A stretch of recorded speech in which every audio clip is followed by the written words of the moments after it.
Good morning, everyone. And although we certainly appreciate the accolades that come our way, I would also like to point out that those accolades would not be possible without the collective work between the board and the team. So I think those are also pieces of recognition for the board as well. I'm sure we're all aware of how volatile the markets have become in recent weeks. All you have to do is check your own 401k or 457 balance, but I really recommend that you be careful in doing that. Make sure that if you are planning on taking any specific action, that you are consulting with your financial advisor. Sometimes we tend to make moves at the worst possible time and we lock in those losses. And so volatility does present opportunities, but just please be very cautious as you're looking to make changes. We do make every attempt to understand geopolitical events and seek to get insight into how the portfolio will perform under different scenarios by taking multiple inputs, including those we heard from Lieutenant General Bellin. Excuse me. We appreciated General Bellin's time and his expertise on various tensions around the globe.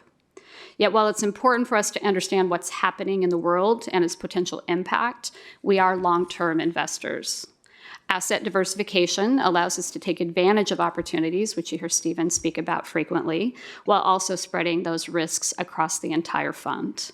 We make decisions based on long-term investment themes and stay consistent and disciplined during short-term events. The calendar year and the fiscal year to date performance numbers are a reflection, I think, of that discipline and consistency.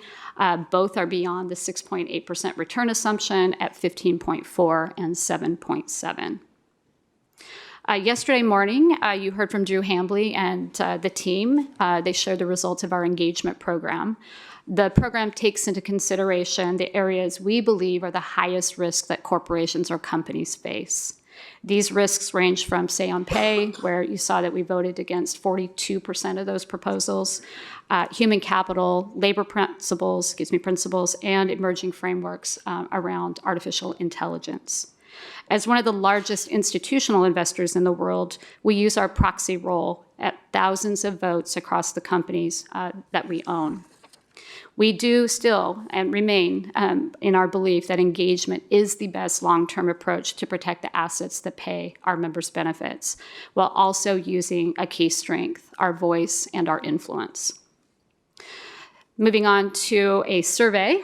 So the welfare of our members is at the center of every decision we make at CalPERS. We are trying to serve you in the best way possible, and we would really like to know more about how you think we're doing. Each year, we send out our stakeholder perception survey to employers and a random sampling of our active and retired members. If you have received an email asking you to take the survey, please do so by Friday, March 20th. We conduct this survey every year to learn what we can do better and then make those improvements based on your input. So the survey response rate to date is pretty low. And so if you're out talking to people, and just encourage them to take the survey if it's been sent to them as well. I did have a chance to introduce Sher Slate, our Chief of Diversity, Equity, and Inclusion, at our last meeting. I want to give you a bit of an update on what she's been doing in her first days at CalPERS. You can't miss Sher walking through the halls with her big smile and her support and curiosity about everyone and everything we do here at CalPERS. I know she's had a few one-on-one meetings with the board, and encourage for those who have not set up time with her, please do so. Work with Christina to get that on your calendars. But more importantly, her first event will be on April 29th. That is our Diversity and Inclusion Day. This is a day that we celebrate together, and there's a lot of excitement in the planning of this event and a lot of excitement by our team, and really being able to share their background and families and cultures with the rest of the organization and the teams who work here. So we do invite all of our team members to share those stories and experiences.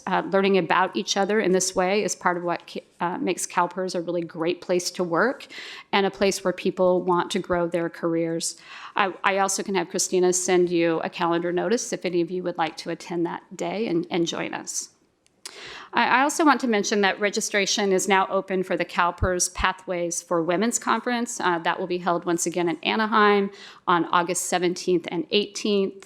We do set aside time for this event to bring women and their male allies together to inspire career and personal growth, particularly in underrepresented industries, including those where CalPERS operates, finance, investments, as two examples.